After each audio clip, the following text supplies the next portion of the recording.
Bona tarda. Bona tarda a totes i tots. Benvinguts.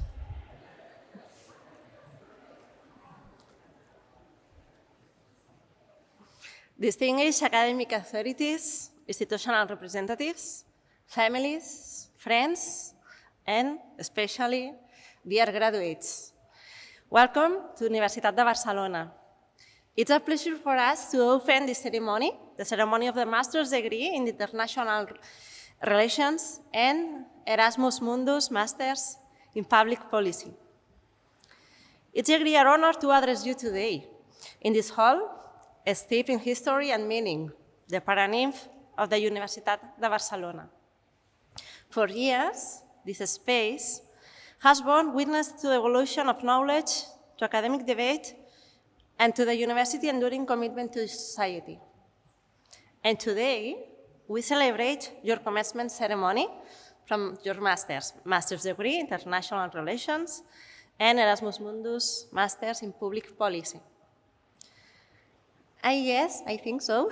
You are impressed by the beauty of this hall, of this room. These paintings narrate important moments in the history of Spanish and Catalan cultures and the University of Barcelona, like the Barcelona conciliars, to King Alonso to Magnanimous to create the university in 1450. But among these great pictures, I would like to draw your attention to the two above us, the allegories to exact science on my left and the humanities on my right. These allegories are above the rest of the paintings and above all the great writers, artists, intellectuals in the room. They remind us, and to you, that above every sort of political or economic power, and above every individuality, the university is ruled by knowledge and truth, and celebration like this one. The paranymph of the Universitat de Barcelona symbolizes the university as a place where tradition and innovation meet. Today marks not only the completion of demanding academic journey, it's also a celebration of commitment, a commitment to rigorous knowledge, to international cooperation, and above all, the ethical responsibility of addressing the major challenge of our time. Let me present you the people who are in the table. On my right, Dr. Virginia Luzón Fernández, Vice-Rector for Communication of the Universitat Autònoma de Barcelona. On my left, Dr. Pablo Pareja Alcaraz, Deputy Vice-Rector to the Rector of the Universitat Pompeu Fabra. On the left, Dr. Jeffrey Davis, IBEI Research Professor. And on the right, Dr. Laura Chaques Monafont, Director of the IBEI. And myself, Cristina Galván, Delegate of the Rector for the European Alliance CERMI-EU of the Universitat de Barcelona. It's my pleasure to open this academic graduation ceremony for the master's degree in International Relations and Erasmus Mundus Master in Public Policy. Now, Dr. Virginia Luzón Fernández, Vice-Rector for the Communication of the Universitat Autònoma de Barcelona, will address a few words to the students and guests.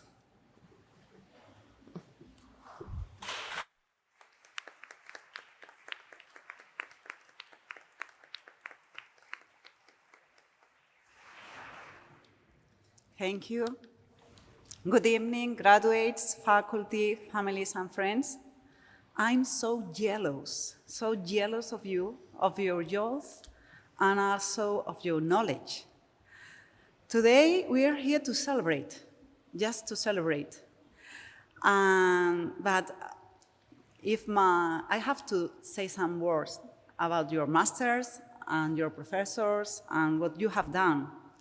You examined some of the defining challenges of our time: climate change, financial instability, democratic fragility, migration, international security, and transnational governance. Oh my God.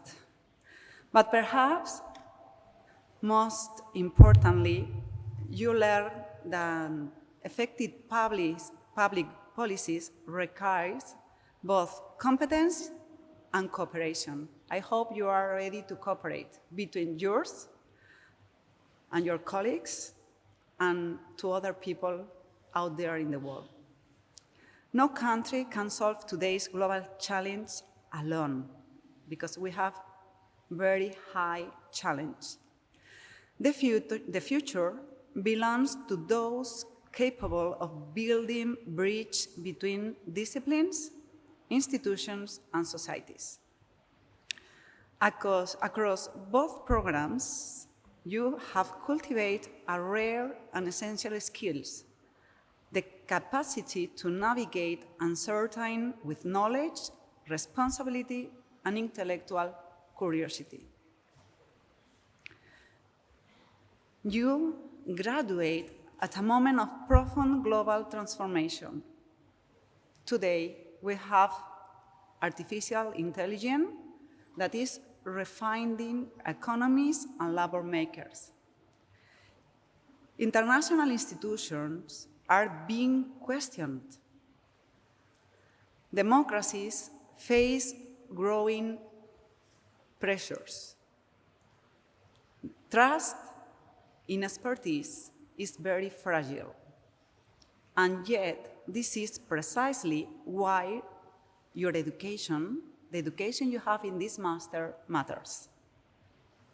The world needs you because it needs professionals who can interpret complexity without surrendering to cynicism. People who understand that global cooperation is difficult but necessary.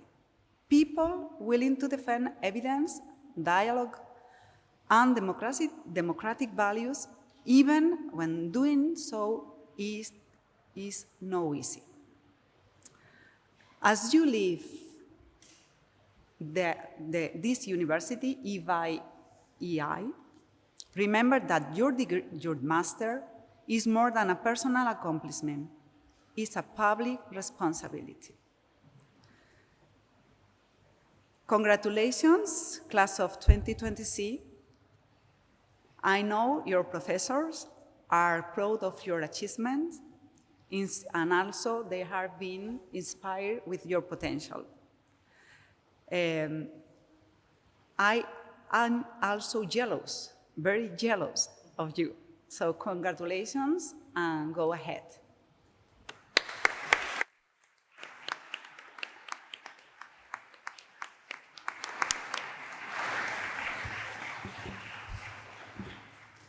Now, Dr. Pablo Pareja Alcaraz, Deputy Vice-Rector of the Universitat Pompeu Fabra, will say a few words. Thank you very much. Good afternoon. Good afternoon, dear graduates, families, faculty, and friends and members of the IBEI community. It's an absolute pleasure to be here on behalf of the Universitat Pompeu Fabra. Today is the day of the graduates. Just be aware that you've now joined a very small community that is only 2% of the world. You've worked very hard, but you probably need to remember that you're very privileged. You're part of the 2% of the world that holds a master's degree. There's a few people in the world that have a master's degree, even though your environment may look very different. So first of all, I wanted to congratulate you and to thank you for having chosen IBEI. You could have chosen any other institution, but you decided to be part of IBEI, and for that we need to be very thankful. And I also wanted to take this opportunity to thank the families and the friends that have walked this journey with you. They are probably responsible of a percentage of your success, so we also need to acknowledge them. This is also your success. And I just want to be very brief, so let me ask you something and then wish you something. What I wanted to ask from you, and it has already been said, we live in a complex world. There's plenty of challenges, and my request is please use everything you've learned and apply it in the right direction. You can do many things with what you've learned, but it's your decision, it's your choice to decide what to do with that. So use it wisely, apply your knowledge, and do your best to contribute to improving the living conditions of those who surround you and those who may live far away from you. And my wish is probably not the most orthodox one from a vice rector, but my wish is do your best to be as happy as you can. Happiness comes in many forms in life. Professional success is one of them, probably not the best of them. So do whatever you want in the future. Embrace mistakes. You will probably not get it right the first time, maybe not the second time. If you're lucky, you might get it right the third time. Just embrace it. That's part of life. We'll learn from our mistakes. But just be reassured that happiness comes in many ways, and you have a lot of power to decide what it is that you want to do with that. So I just wanted to congratulate you, to thank you again for having chosen eBay, and make sure that you celebrate it today, tonight, and if you have the opportunity tomorrow as well. There's no need for us to be saving energy, so celebrate as much as you can. And to the families, thank you also for your trust, and congratulations as well, because this is also your celebration. Thank you very much. Congratulations.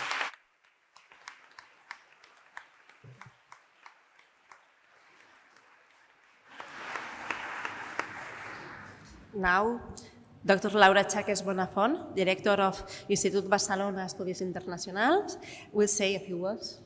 Thank you. Thank you, and good afternoon, and welcome. As a Director of the Institut Barcelona d'Estudis Internacionals, the IBEI, it's a great pleasure to welcome you all to this graduation ceremony. Today, we celebrate the graduating class 2025-2026. And we are delighted to be joined by your families and friends, by our founding universities, 3 representatives of our founding universities, by the faculty, staff, alumni, and partners who make up the IBEI community. But above all, today it's about you, our graduates.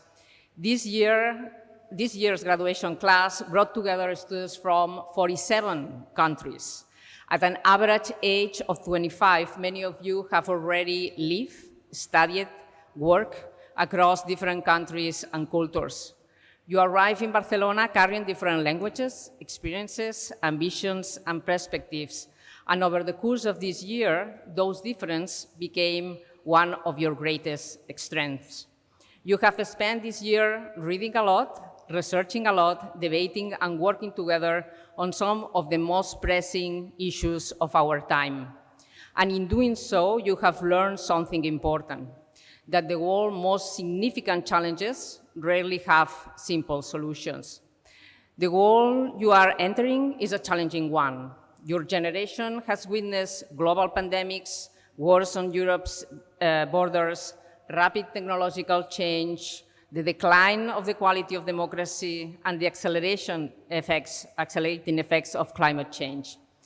Yet, despite these uncertainties, you have chosen not to look away from these problems. Instead, you have chosen to study them, to understand them, and hope to contribute to solve them. As a director of the IBEI, that gives me genuine reason for optimism. Your education has not prepared you to give all answers. It has prepared you to ask better questions, to evaluate evidence carefully, to understand different perspectives, and to make thoughtful decisions even when certainty is impossible. These qualities matter deeply in a world that too often rewards quick answers over careful thinking and confrontation over dialogue. In a world where division dominates the headlines, your time at IBEI tells a different story. Every day in classrooms, seminars, conversations beyond campus, you demonstrate that people from different countries, cultures, and viewpoints can learn from one another, challenge each other's assumptions, and work towards common goals. This is something increasingly precious. At IBEI, we believe that international affairs, public policy, and development are not only fields of study, they are also fields of responsibility. They require people willing to engage with complexity, to listen to others, and work across differences to pursue common goals. Looking around this room, I'm confident that many of you will contribute to that effort. Some of you will work in governments, international organizations, NGOs, research institutes, or private sectors. Many of you will pursue paths that none of us can yet predict. Whatever direction your career takes, I hope that you will carry with you not only the knowledge that you have acquired at the IBEI, but also the values that define this institution: intellectual rigor, curiosity, openness, respect for diversity, and commitment to improving the world around us. Before I close, I want to acknowledge those who make this moment possible. To your families and friends, thank you. Your support has been essential. To our faculty and staff, your dedication, expertise, and care are what make this institution what it is. Sorry. To our graduates, today you receive a degree, but you leave with much more: friendship, a global network, and a deeper understanding of the world and your place within it. Most importantly, you live as members of the IBEI community. We are proud of you. We are grateful that you choose the Institut Barcelona d'Estudis Internacionals, and we cannot wait to see what comes next. Congratulations, class of 2025-26, and thank you.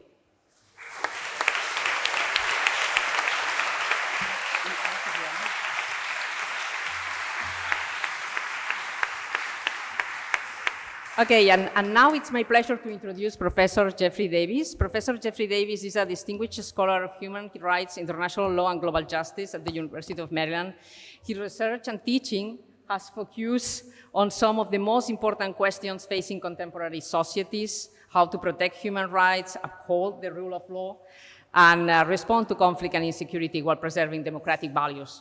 Throughout his career, he has contributed academic excellence with a strong commitment to teaching and mentoring students, qualities that many members of our graduating class have experienced firsthand. Please join me. We are delighted that he is joining us today to celebrate this important milestone with our graduates, their families, and our community. Please join me in welcoming Professor Jeffrey Davis. Thank you.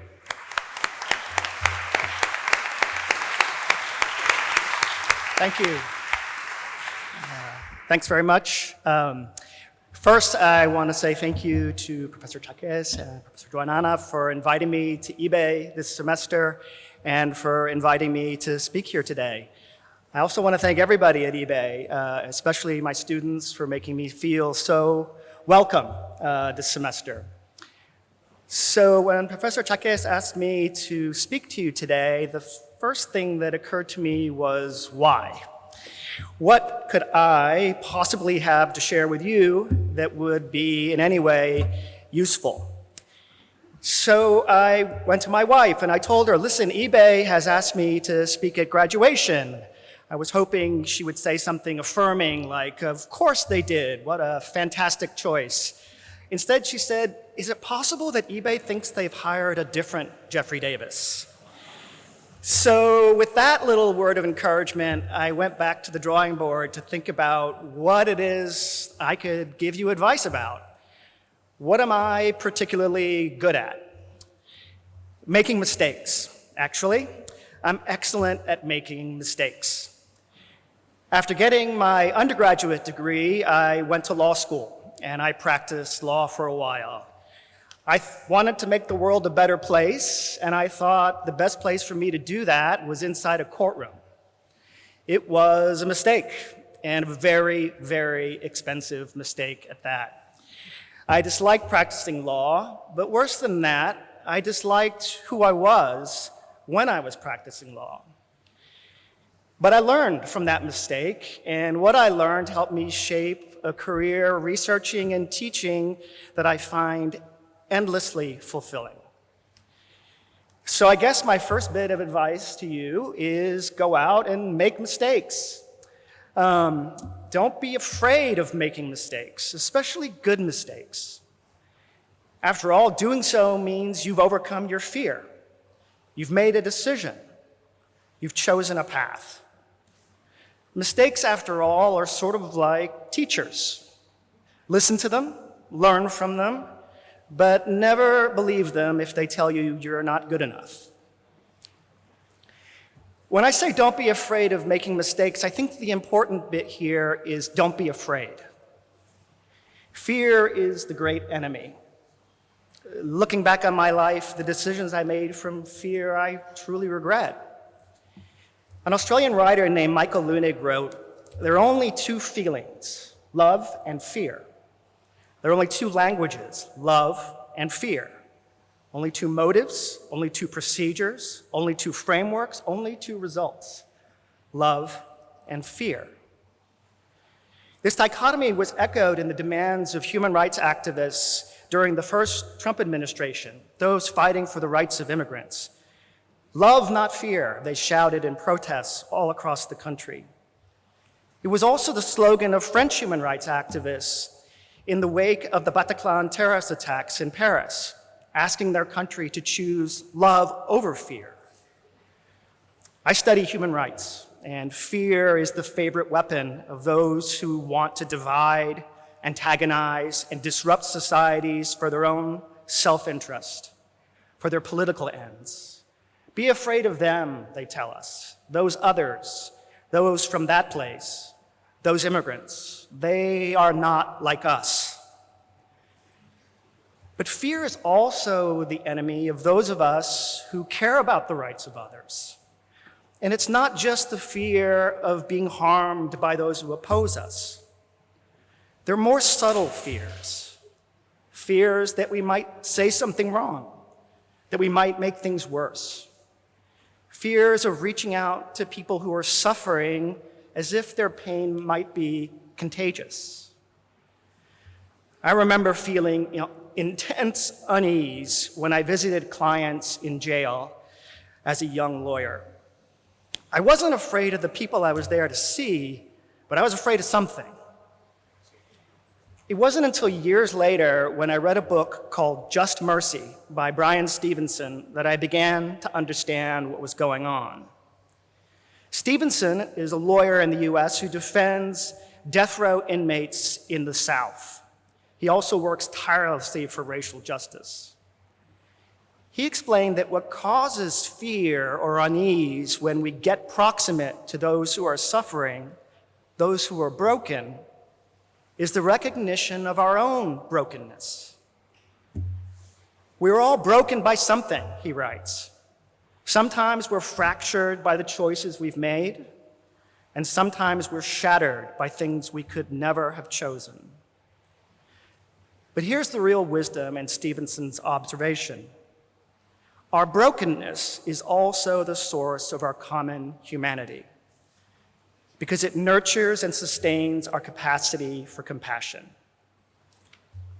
Too often, I, or maybe we, sense that our feelings, our failings, our brokenness might be exposed, visible for all to see. We reject it. We run from it. We think it's a sign of our weakness.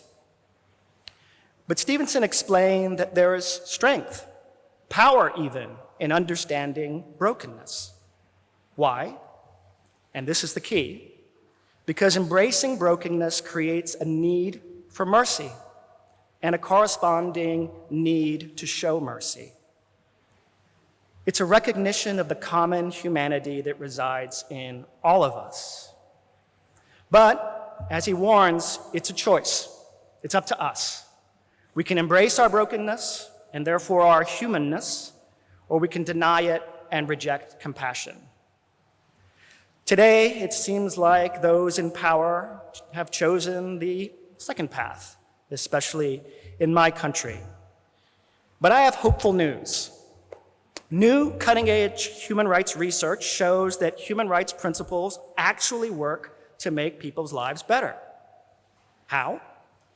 Human rights work when ordinary people like you and I, no matter what our profession might be, do the day-to-day job of building relationships in order to make the lives of others a little healthier, a little safer, and a little happier. In other words, the day-to-day work of justice. Research has explained that this slow-burning, hard-to-observe improvements in the lives and safety of people all over the world is caused by sustained human rights activism over time. Don't worry, I'm not going to turn this into one of my human rights classes and bore you with academic, legal, and political aspects of human rights. I really don't need to, because human rights is much more fundamental than academic principles, treaties, or statutes, much more real. They are, after all, just relationships built on our shared humanity. Okay, one more researcher who wrote that human rights are actualized when people encounter each other in active relationships and when they affirm and support one another as fellow human beings. Too often, again, especially in my country, human rights are mixed up with individualism, even selfishness. That fundamentally misunderstands their nature. Human rights simply describe what relationships look like when they're grounded in mutual respect for our human dignity. Knowing that those others are not only not different from us, they are us. And while the absence of human rights is painfully obvious, locking up political prisoners, tearing kids from their families at a border, shooting unarmed mothers of 3, the presence of human rights is sometimes hard to observe. But if we pay attention, the work of human rights, the work of justice, is everywhere. Even as we stroll through this beautiful city, we can see the work of human rights in little things, like leaving the scarring from a Civil War explosion on the walls of the Plaza San Felipe Neri, left there so we remember the 42 civilians killed in a pro-Franco attack.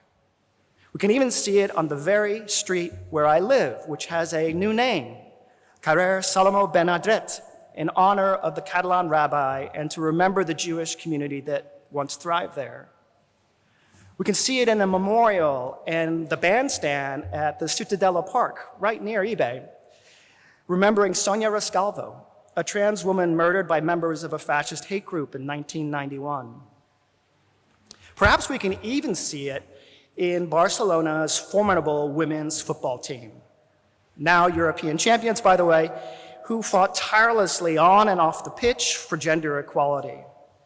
And they're led by a 3-time Ballon d'Or winning magician, Aitana Bonmatí, who, thanks to her parents' day-to-day work for justice, has her mother's name as her first surname, not her father's. And it was here, 150 years before the Magna Carta, that Catalan rulers issued the Usages, one of the first expressions of rights in law. So you see, to work for human rights, you don't have to be a lawyer, you don't have to be an activist in a human rights organization, you don't have to be an official for the United Nations. You just have to do the work of making connections, building relationships, and trying, in whatever you choose to do, to help people. Viktor Frankl spent 3 years in a Nazi death camp.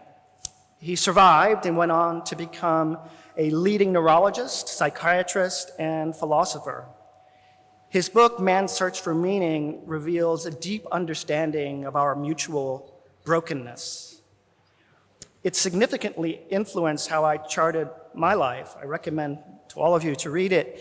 Frankl suggests that we don't aim at success, because the more we aim, the more we make it a target, the more we're going to miss it. For success, like happiness, cannot be pursued. It must ensue. And it only does that as the unintended consequence of one's personal dedication to a cause greater than oneself. For me, this has meant joining dynamic learning communities here at IBEI and in the United States at the University of Maryland, Baltimore. Through these institutions, I'm part of a group of people who care deeply about doing work that helps and empowers others, especially our students, hopefully our students, but also through our research. And in my work on human rights, I've met some incredible people who have dedicated themselves to causes greater than themselves. Almudena Bernabeu is a Spanish lawyer who worked for a small US advocacy group in San Francisco. The group tracked human rights violators who tried to escape justice by leaving their country and going other places. This group tried to hold them accountable. She and her 4 or 5 colleagues were really young when I first met them, about the age of most of the students here. But they were incredibly effective at tracking down violators of some of the most notorious atrocities in our time and giving their victims a little bit of their dignity back by winning decisions in courts all over the world.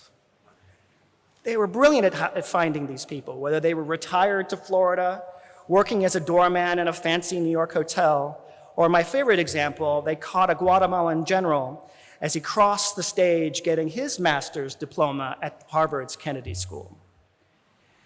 Almudena was the lead lawyer in a case here in Spain against Guatemalan officials for committing a genocide against indigenous Guatemalans during the 1980s. The Guatemalan military shut down all avenues to justice in that country, so Almudena and her colleagues had to find a way around those barriers. And they did so by coming here to Spain. But first, she had to travel to the villages in the Guatemalan mountains to meet her clients, the survivors. Some didn't speak Spanish very well. None had traveled outside of Guatemala, and all feared and mistrusted lawyers and courts. But Almudena told me that for the first day or two, she didn't talk about the case at all. That was family time, she called it. It was a time for the survivors and the lawyers just to talk, to share stories, to talk about their families, about anything. It was a time to build relationships of trust. Because without that trust, without those relationships, fear could have derailed their work for justice. Those survivors overcame fear based in some of the most horrific atrocities we can imagine, to travel halfway across the world and do the work of justice. Then there's Nineth Montenegro. Her husband, Fernando, was disappeared by the Guatemalan secret police also in the 1980s. Nineth co-founded a group to support family members of those who were disappeared and those who were killed by the state. She risked her life every single day to try to find her husband. When members of her own group were assassinated, she still carried on.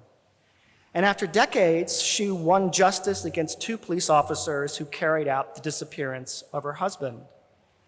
They were convicted of crimes against humanity, and Nineth's daughter Alejandra was one of the lawyers on the case. But Nineth stressed to me that the verdict wasn't the point. The goal wasn't legal or political. She said life doesn't have ideologies.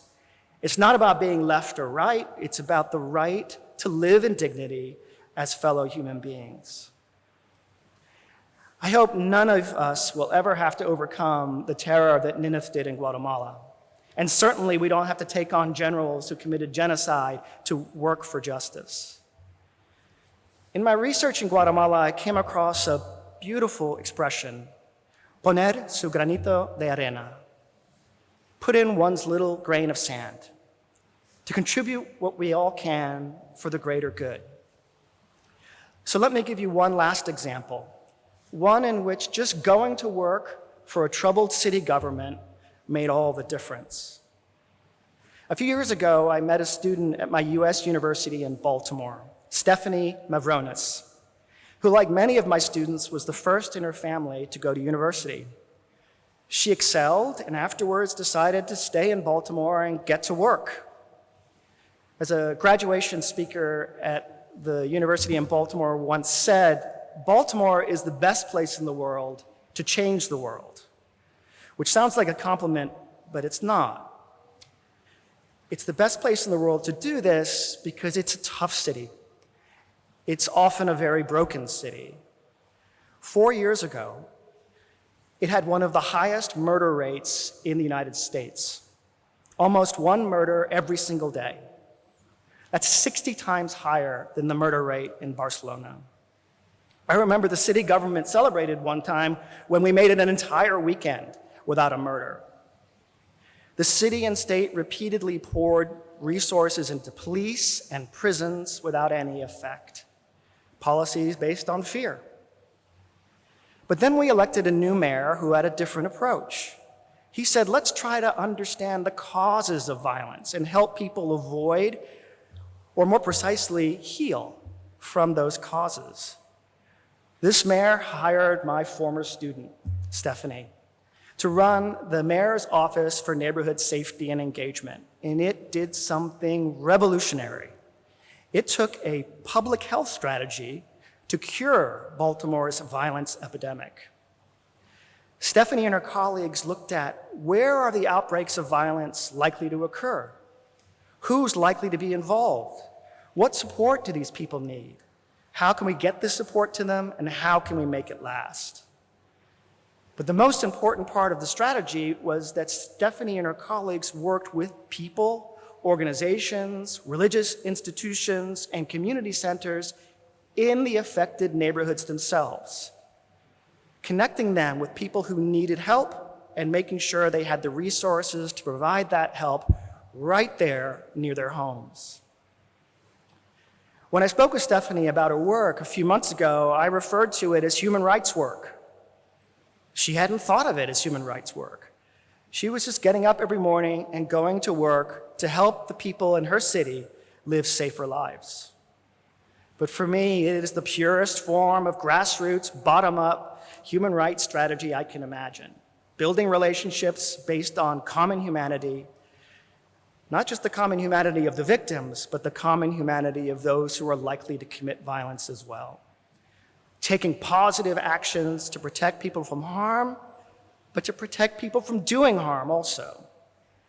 And showing compassion for the broken, and making connections across previously unbridgeable divides.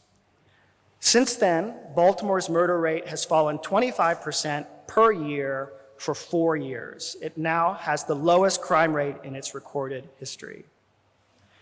So all of these women work with communities that had a lot of fear and mistrust for the systems in which they lived.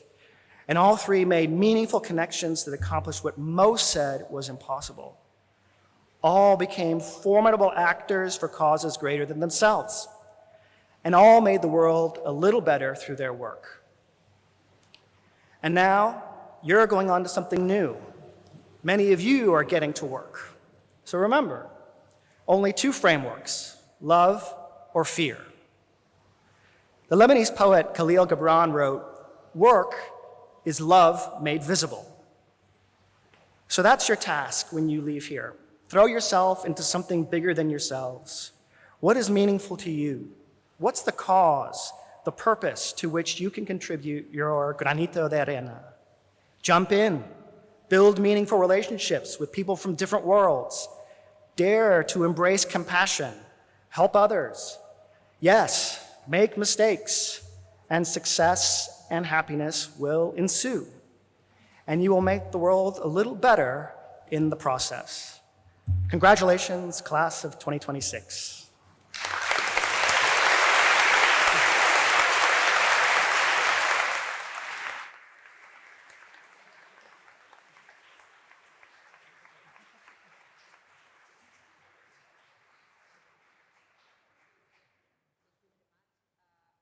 I give the floor to Susana Galán, Ramon i Cajal, Associate Professor at the Institut Barcelona d'Estudis Internacionals.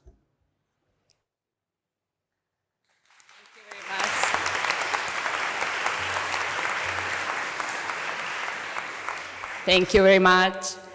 Dear students of the Masters in International Relations and the Erasmus Mundus Masters in Public Policy, before I start my address, let me first turn to those without whom this day wouldn't be possible, your family members and loved ones who are here with us today.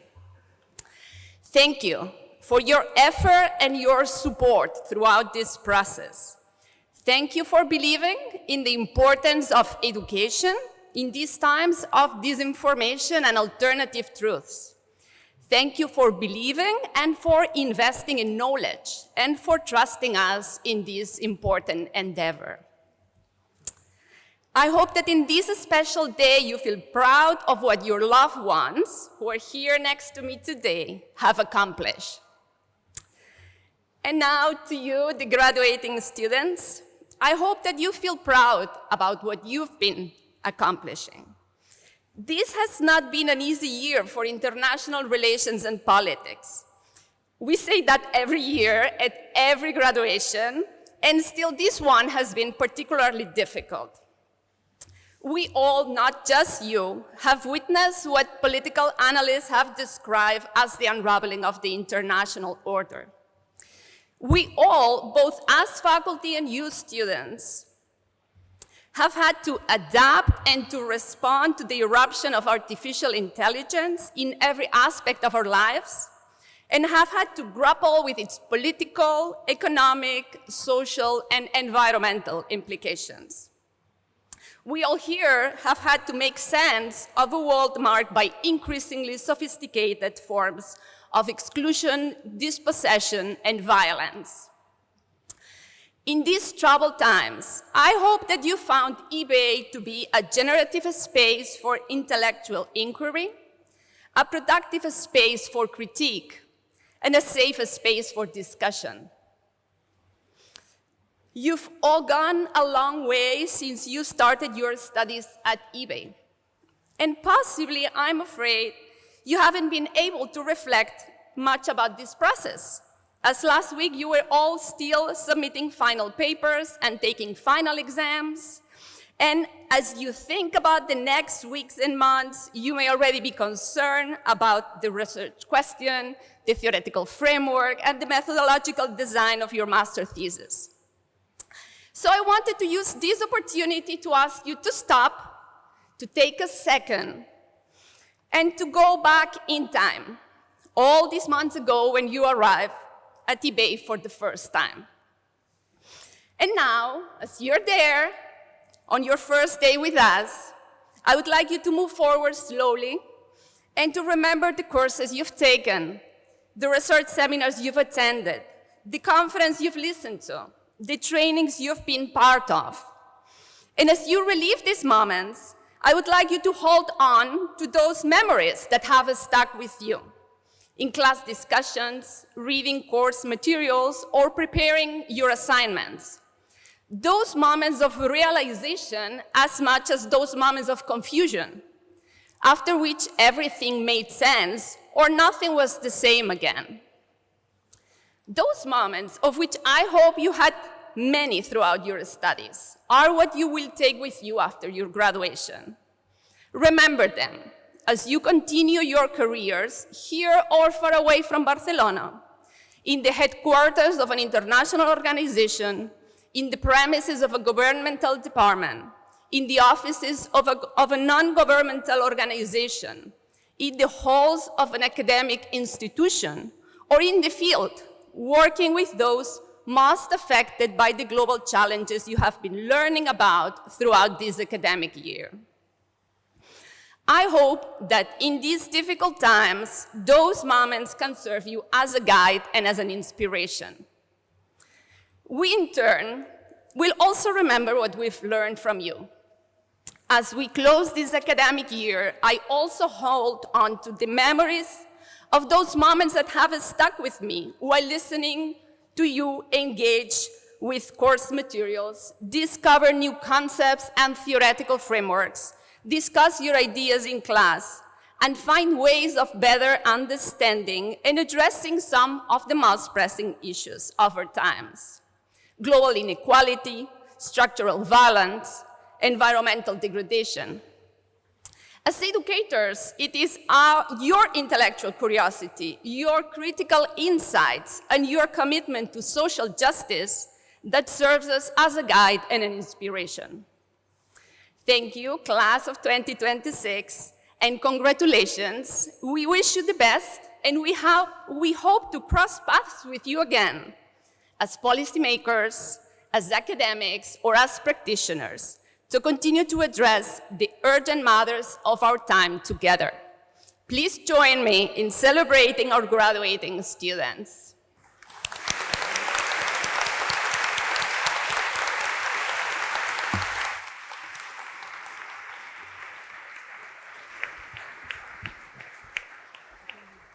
Thank you. And you will now hear from Tobias Langwin, Rania Selham and Candelaria Torres, students of the 2025 cohort.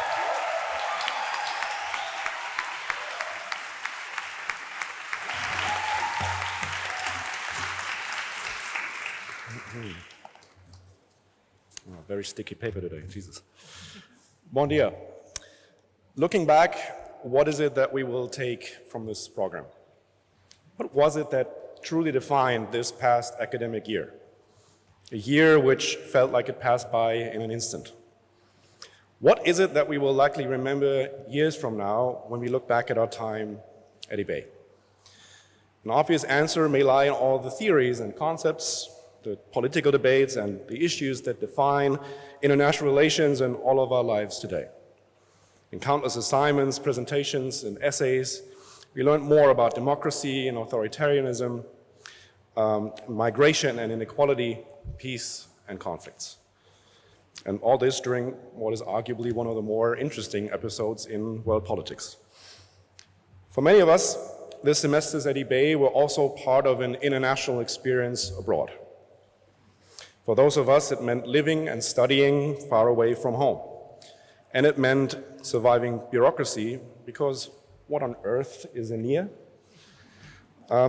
Yet what it meant for all of us was getting into close contact with a wide range of different people with different views and perspectives. Not just from different countries or cultures, but also from diverse educational and professional backgrounds. But most importantly, it was all of you that gave these classes life.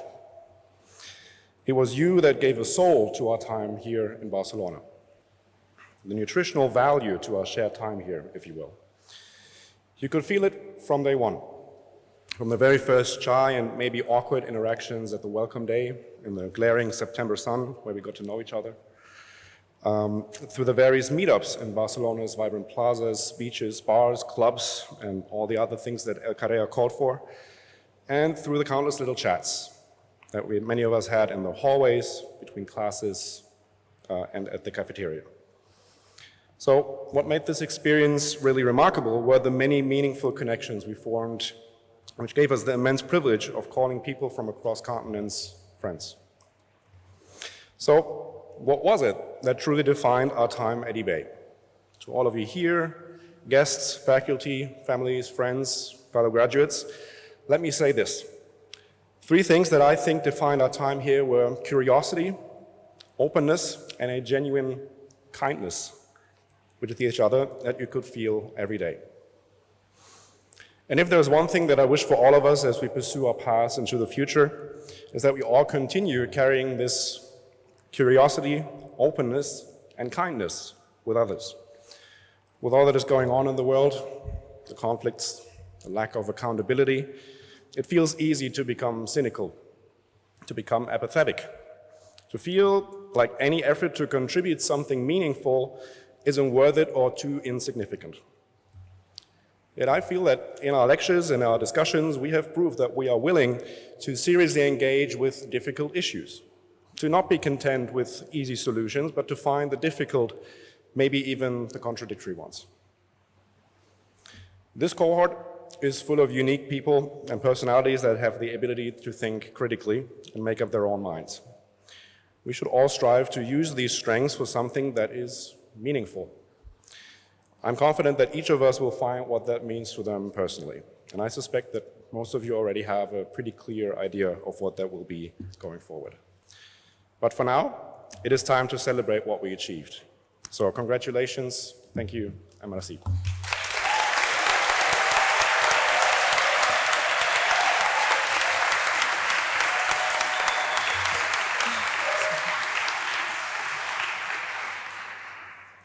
Good morning, everyone. Thank you so much for giving Tobias, Candelaria, and me the honor of speaking today on behalf of our fellow graduates. It is truly an honor, and it feels like a dream. We decided to speak in three different languages, English, Spanish, and Catalan, because we wanted everyone in this room to feel included, our classmates, our professors, and especially our families, many of whom have traveled far away to be here today, because this moment belongs to them just as much as it belongs to us. Bon dia a tothom. Buenos días a todos. Es un honor estar aquí delante de todos vosotros en este momento que llevamos tanto tiempo esperando. Hoy nos graduamos estudiantes de 31 nacionalidades distintas en el Máster de Relaciones Internacionales y en total, entre todos los másters de IBEI, somos 48 nacionalidades distintas. Aunque hoy nos graduamos en ceremonias distintas, todos hemos compartido los pasillos, las aulas, las salas de estudio y la experiencia. Llegar hasta aquí no ha sido fácil. Hemos pasado por muchas entregas, presentaciones, exámenes que nos han exigido mucho y nos han ayudado a crecer. Y algunos de nosotros hemos compartido muchos jueves de clases desde la mañana hasta las 8 de la tarde que parecían interminables. Después de tantas horas juntos, creo que hemos aprendido más sobre la convivencia internacional que algunos organismos internacionales. Y ahora sí, aquí estamos. Pero para muchos de nosotros, eso solo era una parte del reto. Muchos de vosotros habéis hecho este máster lejos de casa, en un país extranjero, en un idioma que no es el vuestro, construyendo una vida nueva mientras sacabais adelante cada asignatura. Y eso dice mucho de vosotros. Y en este camino también debemos dar las gracias a nuestras familias y amigos que nos habéis acompañado desde cerca o desde la distancia, con paciencia, apoyo y cariño. Sin vosotros, este momento no sería el mismo. Yo soy de Barcelona. Yo no tuve que cruzar ninguna frontera para estar aquí, pero mis padres sí que lo hicieron. Emigraron de otro país en busca de mejores oportunidades, como han hecho tantos a lo largo de la historia. Y gracias a ese sacrificio, hoy estoy aquí. Migrar es parte de nuestra naturaleza humana y muchos de los padres y familias que están en esta sala hoy lo saben mejor que nadie. Este título es vuestro también. Gracias por todo lo que habéis hecho, por todo lo que habéis sacrificado y por todo lo que no se ve. Y es precisamente esa experiencia compartida, la de moverse, buscar oportunidades y asumir riesgos, la que nos conecta a todos en esta sala hoy.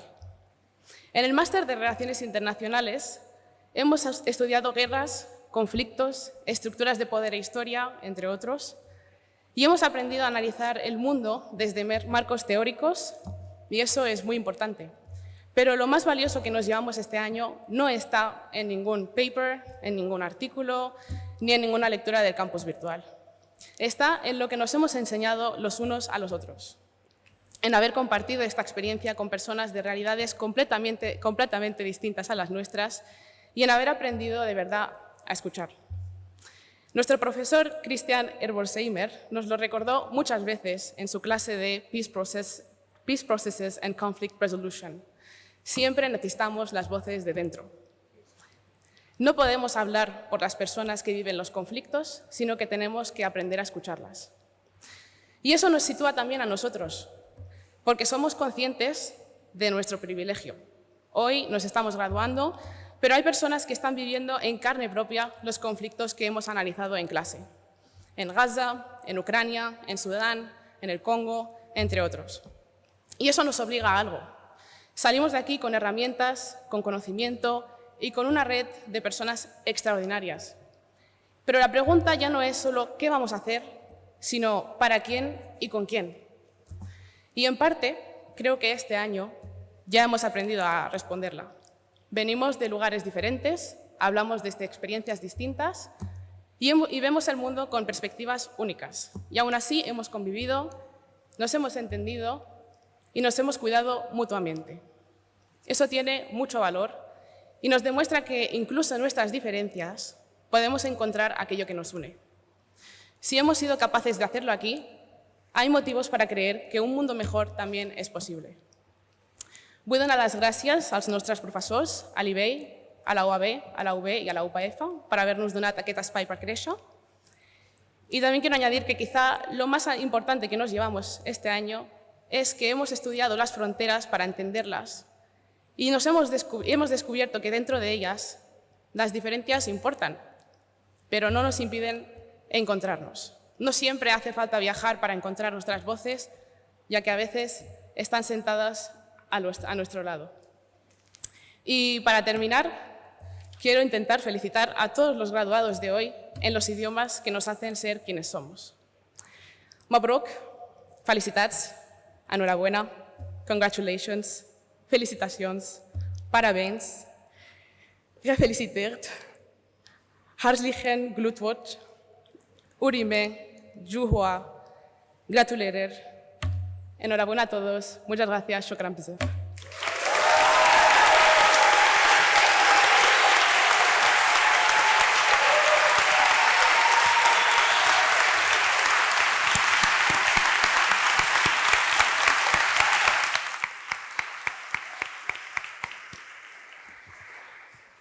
Well, thank you, Rania and Tobias, for your amazing speeches. Now I have the difficult task to close this up. And I just want to say that I'm very, very proud and honored to be here. When I first started writing this speech, I was not sitting in a computer. I was actually sitting in front of my classmates over a Mexican lunch a bunch of blocks away from La Barceloneta. I asked them what memories they held dearly from the masters. And unsurprisingly, almost none of them were about academics.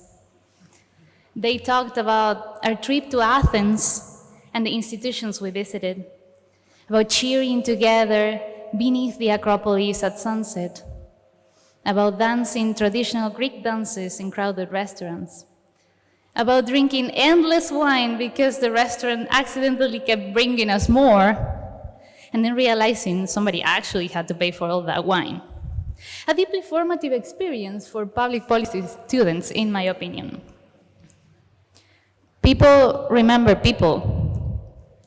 Others remember Budapest, reuniting with our friends studying at York, walking in streets covered in ice, eating together, and watching the Danube illuminated by the city lights. They remember Vienna, they remember The Hague, and I remember Barcelona. Picture this, September, first week of classes at IBEI. We still had no idea what the year would hold and what parts of ourselves we would have to leave behind to make it through. Changing into a bikini during lunch break, walking 10 minutes down to the beach with your friends, just thinking that this is a completely normal academic experience. The sun on your face, the sound of the sea around you, and just for a moment, the unwavering feeling that you're exactly where you need to be. From the outside, it looks magical. There is a romanticized idea of what studying an international master's look like. People think it's about new cities, intellectual debates, cosmopolitan friendships. And yes, it is part of it. We all became experts in global governance, low-cost airlines, and pretending Ryanair luggage measurements were merely a suggestion. But there was so much more people did not see. The financial anxiety, the exhaustion of moving and adapting, the imposter syndrome that quietly followed many of us into classrooms and comfort rooms, the late-night phone calls filled with longing for the people we love and the lives we temporarily put aside. There were moments when we felt suspended between countries, between futures, between versions of ourselves, and yet, somehow, we kept going. It wasn't perfect. It was yet another challenge, and our generation knows plenty about challenges. Every day there's a new revolution, an imminent crisis, and the world seems to be moving too fast to keep up. AI, geopolitical turmoil, polarization, economic instability. Like it's been said, the stakes had never been higher. Most of us arrived here thinking that we needed absolute clarity to thrive in a world like this. And perhaps we're leaving IBEI with more questions than answers. But I think that is the point. We learn to approach the questions with curiosity and not fear. We learned to keep moving forward even when the path wasn't unclear, to trust ourselves a bit more than we did at the beginning. But when we look back at this time, I don't think we will remember the doubting. Most likely we won't even remember the lectures, but I'm sure we will remember how we felt learning, traveling, studying, debating, and laughing side by side. We will remember Vienna. We will remember The Hague. Everybody will remember their individual journey. And we will remember us, aquí, juntos, en Barcelona. And maybe that is what will matter the most. Not to have everything figured out, but despite of all that uncertainty, that we figured some things are for sure. We found each other, and we found moments when we knew we were exactly where we needed to be. Thank you. Muchas gracias.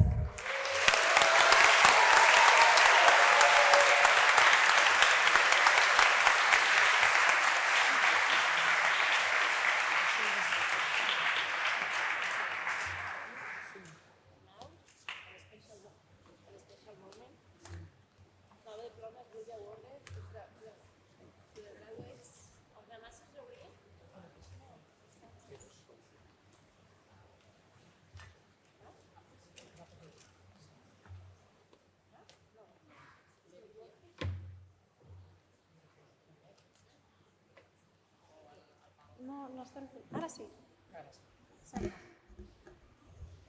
Yes? Well, now is your moment. Now the diplomas will be awarded to the graduates of the master's degree in international relations. Dr. Leslie Ann Daniels and Dr. Martin Blasman, academic coordinators of the master's degree in international relations, will address the students and read out their names.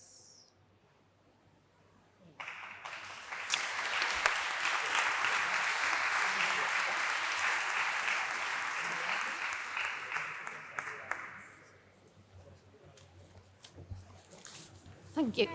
Thank you very much. On behalf of Martijn Vlaskamp and myself, we would like to congratulate class of 2026 for the path you've traveled so far. I know that you still have some path left to travel with us. And I'm not talking only about the thesis. Please also join our alumni club. Join the community of IBEI students around the world. And stay in touch and let us know how things continue, how your life progresses. We'll now proceed to call out the names of the Masters in International Relations students. We'll call them out in groups of 5. Ana Karen Aguilar Zarate.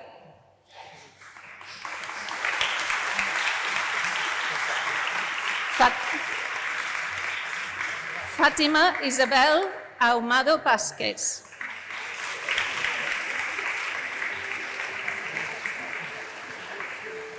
Ana Melis Akdag.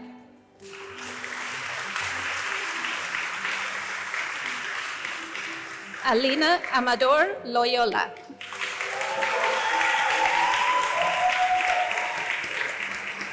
Sofía Ella Amer.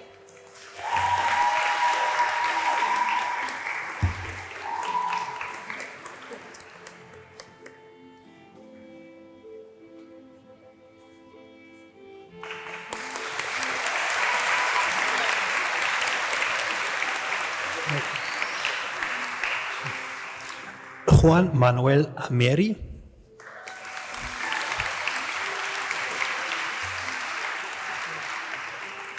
Ayel Celestine Atiboto,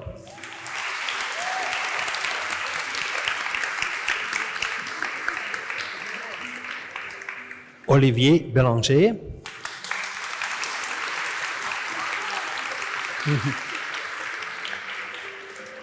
Laura Bellón Garrido,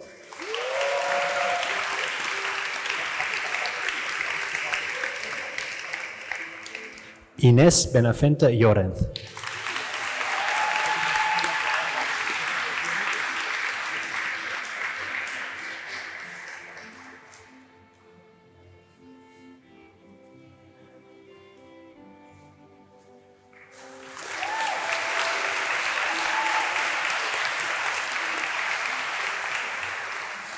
Sabrina Batty,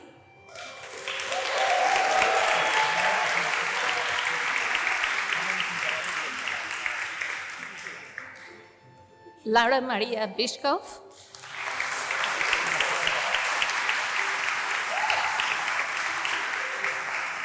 Albana Buzalio,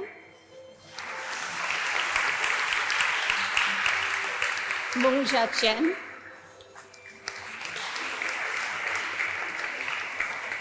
Cheng Chen,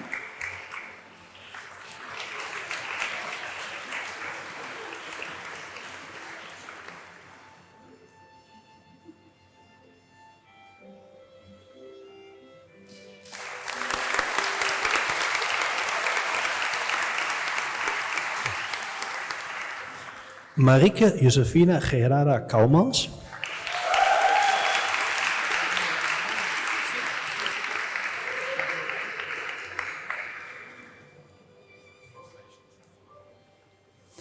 Erin Kelly DiChico,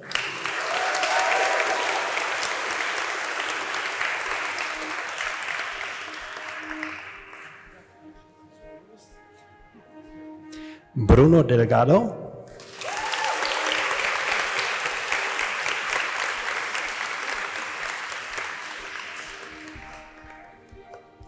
Julia Domingo Linyan,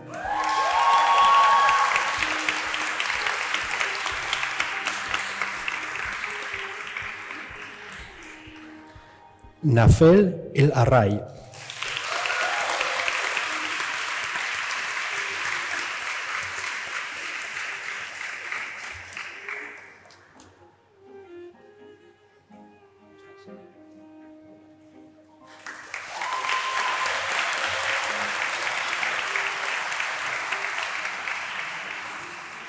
Irene Femenia Puigcerver,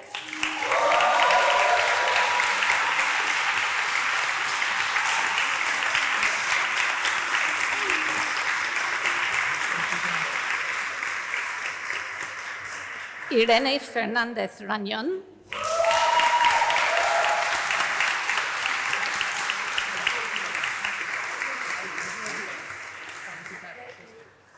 Iona Forsyth,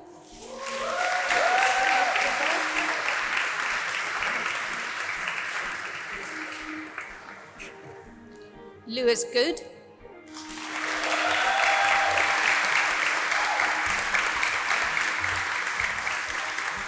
Yosef Hanayan,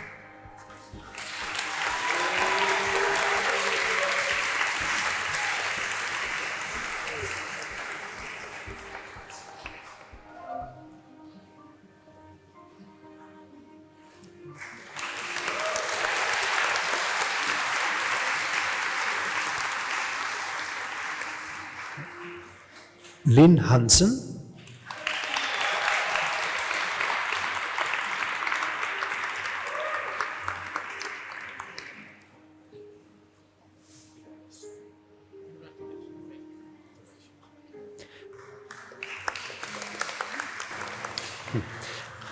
Nicholas Hargath,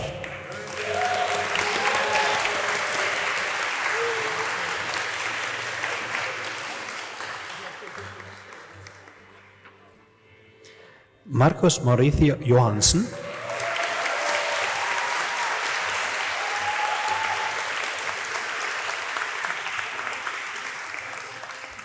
Rufel Julia León,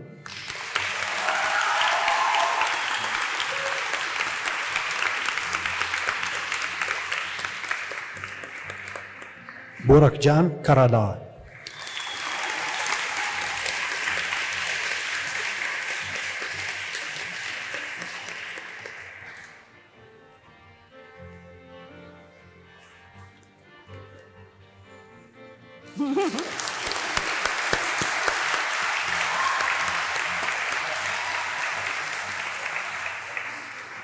Ahmad Bilal Khalil.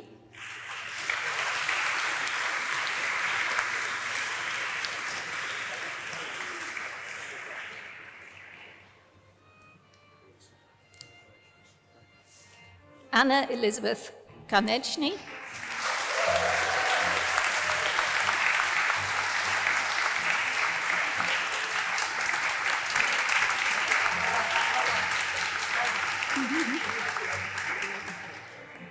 Daria Kozlova.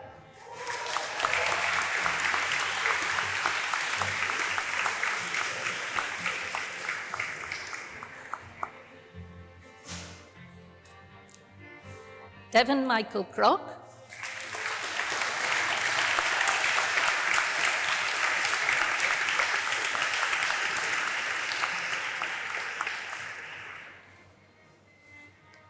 Xavier Lebonte Frey.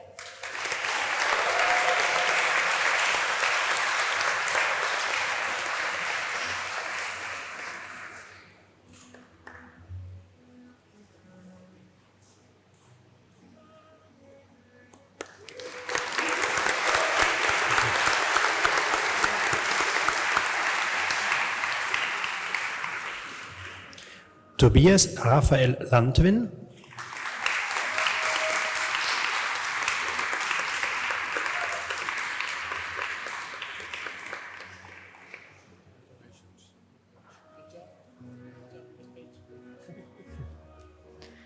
Lee Si-wan.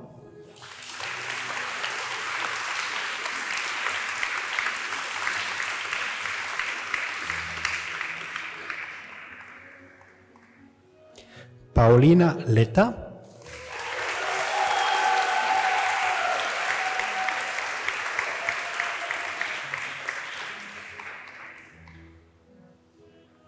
Daniela López.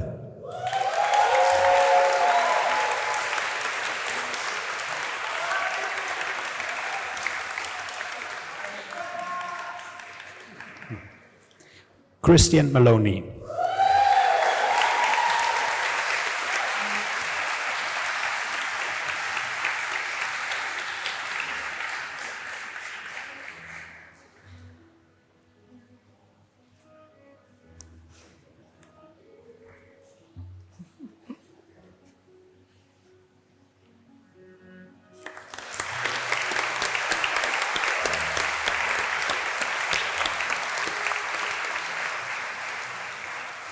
Sam Mefara.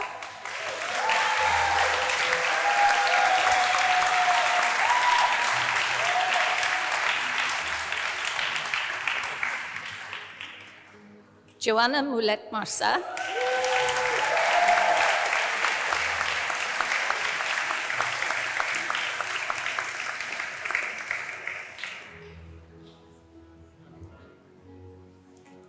Colonel Matt Murray.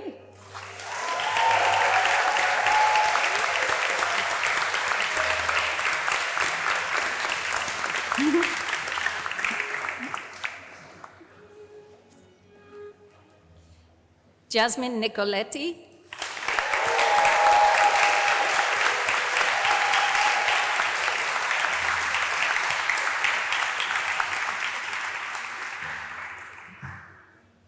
Alba Sol Odufre.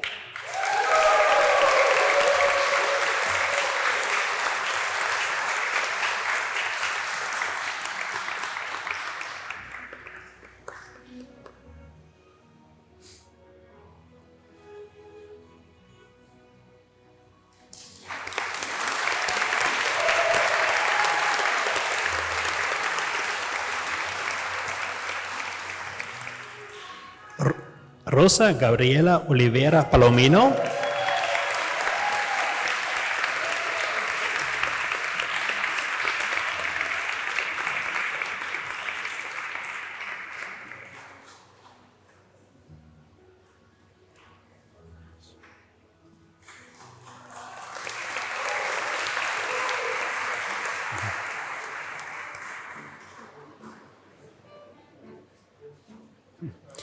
David Osunsan.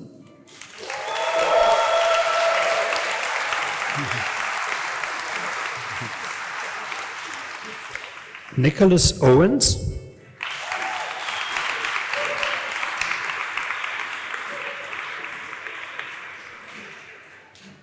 Savan Peters.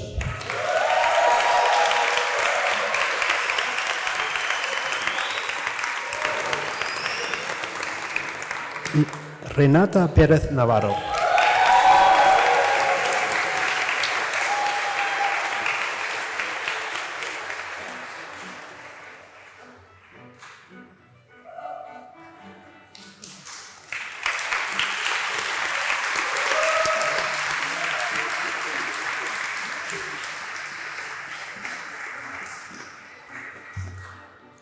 Charlotte Elizabeth Pizzillo.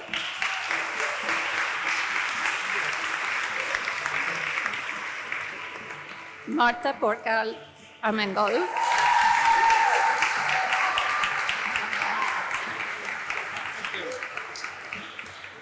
Vanessa Marie Revilla.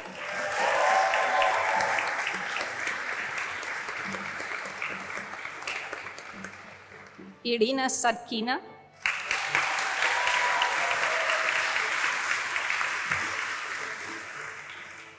Chantal Jocelyn Saloma Gomez.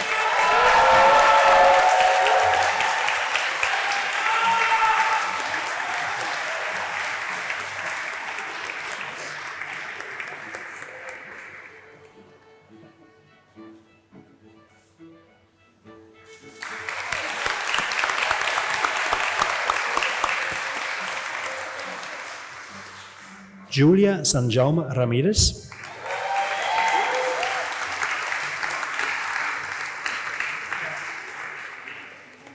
Kira Jesje Schlun.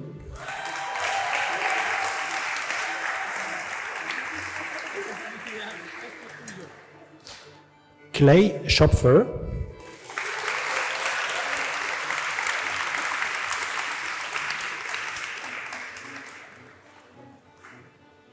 Rania Salam Al-Kamari.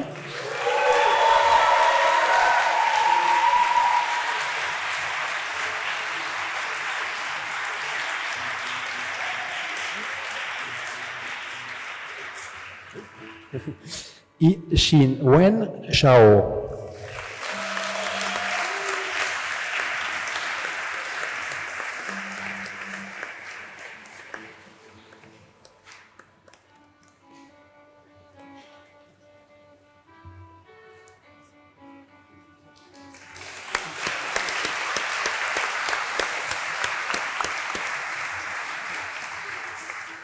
Lotte Isabella Sietzma.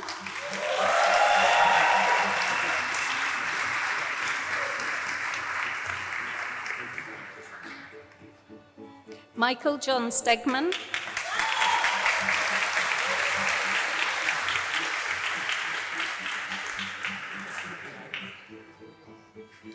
Nicholas Ariel Stingle.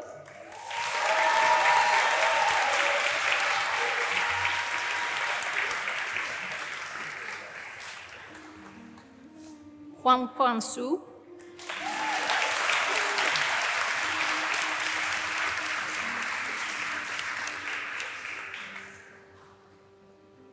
Tao Ijia.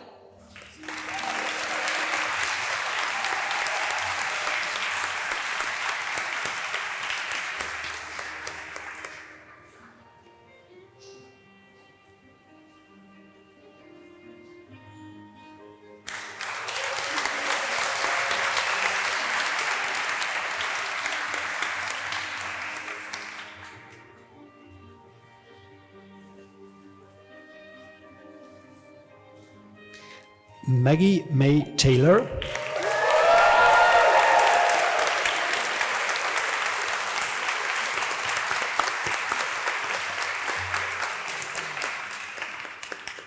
Leonor Barral.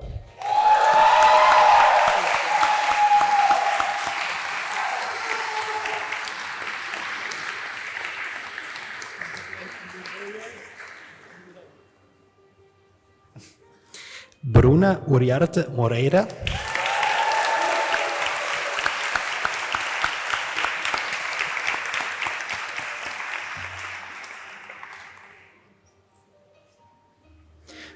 Orania Carmen Vaida.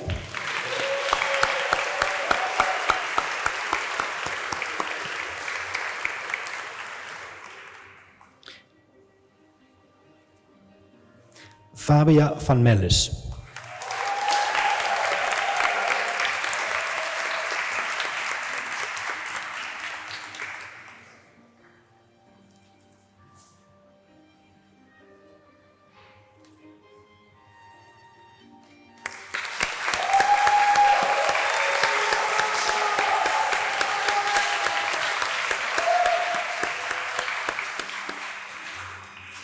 I will call up the final 6 students together.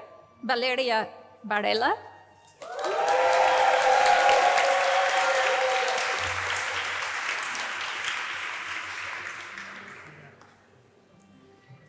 Laura Fabricia Bingtoft.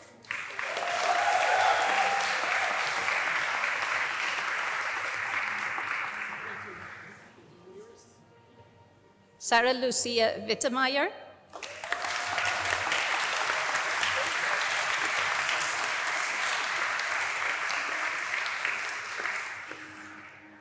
Tianzu Xu.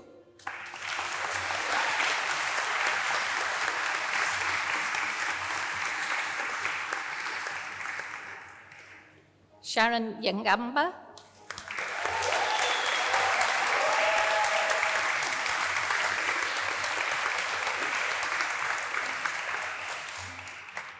And Grace Ann Zimlich.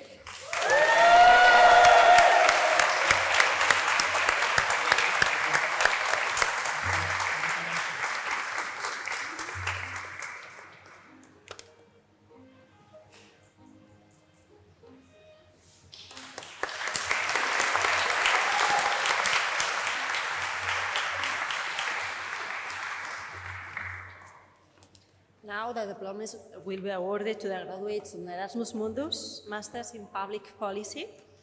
Dr. Robert Kisk, Head of Studies on the IBEI and Academic Coordinator of the Erasmus Mundus, Masters in Public Policy, will address to the students and read out their names.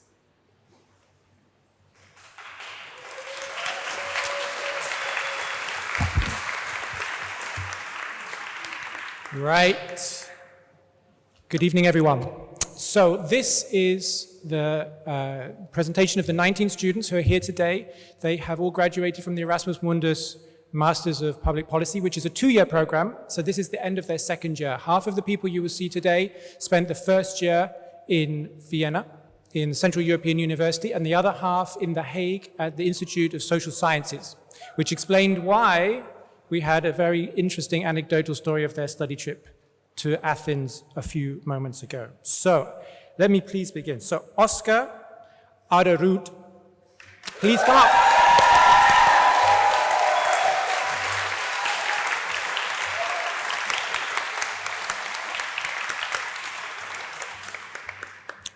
Iana Karaman.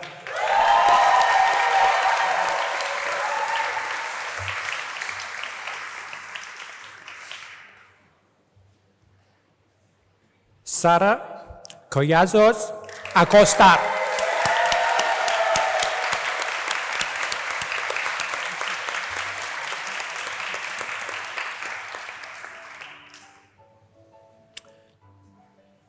Máximo Domínguez Cueto.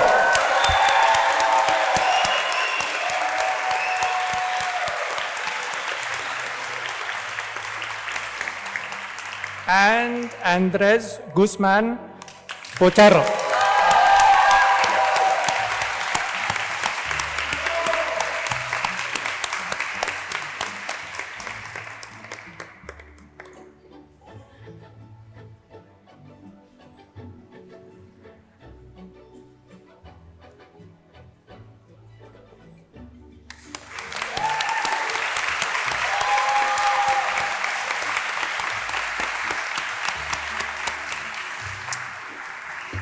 So I will present the next 5, beginning with Annalise Herms.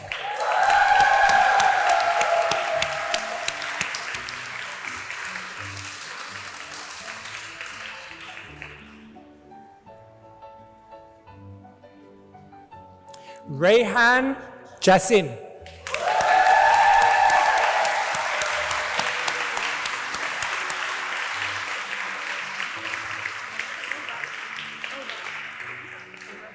Leah McConnen.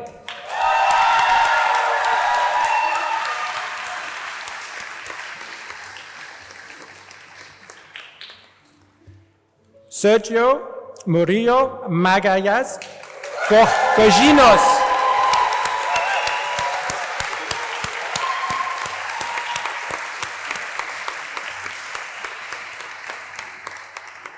And Montse Otis.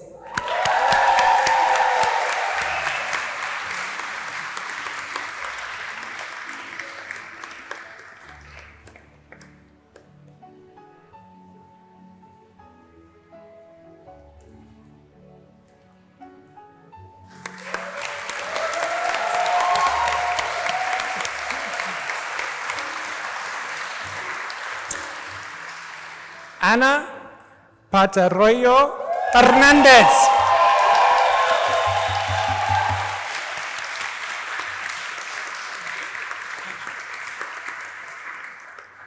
Tilda Rodstrom.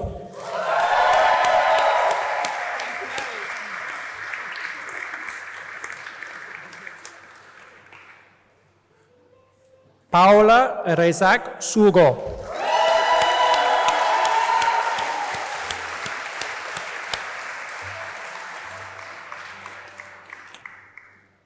Adam Sasinek.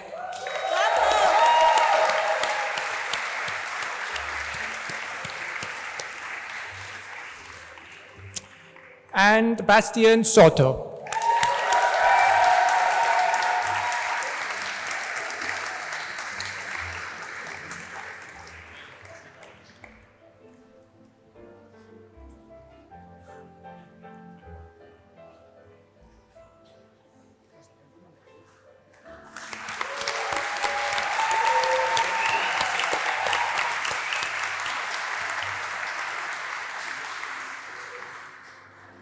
Emma Tibb.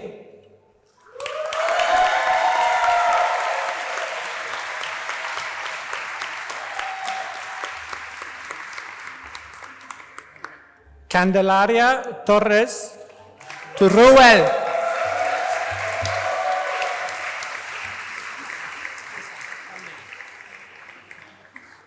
Unjunwa Umayokeke.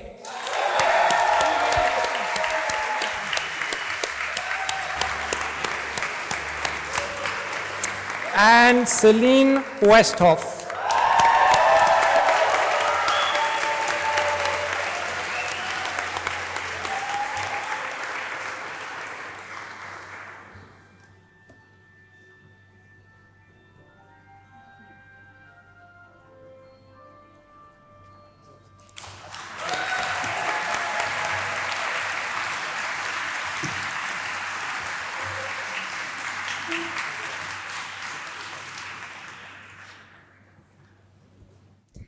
And now, I give the floor to Dr.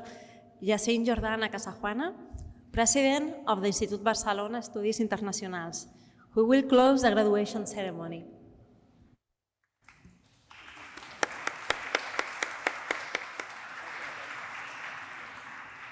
Thank you, Dr. Galvan. Dear graduates, this is a very important day for you. It's a turning point, a moment where your learning efforts, your understanding of the world, and your own reflection about the future converge before giving way to what comes next. Let me begin by offering you my warmest congratulations. Through your time at IBEI this year, here in the vibrant and pluralistic city of Barcelona, you have been exposed not only to theoretical debates and methodological training, but also to a life experience of diversity, complexity, and international dialogue in a city that is also a laboratory, a social fabric where new trends and changes are emerging. These are not just academic assets, they are tools for navigating a world marked by uncertainty, fragmentation, and transformation. We expect to have contributed to your education with the tools and the skills that are more relevant for the current challenges to allow you to pursue your international careers in a world much needed of collaboration, exchanges, and cooperation at all levels. However, it's not about professional preparation. It's about cultivating the capacity to think critically, to act responsibly, and to remain intellectually honest in the face of ambiguity. Do not underestimate the power of integrity, of listening carefully, and of building coalitions in a fractured world. The ability to engage others with empathy and purpose is not only admirable, it's necessary. Today, you join a global network of IBEI alumni whose impact continues to grow. In your hands lies the potential to shape futures, yours and the others, and use this potential with confidence, humility, and curiosity. Congratulations, class of 2026. We are proud of you. Stay connected, stay thoughtful, and never stop. Thank you. And just to finish this ceremony, it's my pleasure to introduce the IBEI choir, composed by members of IBEI community that is going to offer you a musical piece to conclude this event.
This concludes the ceremony.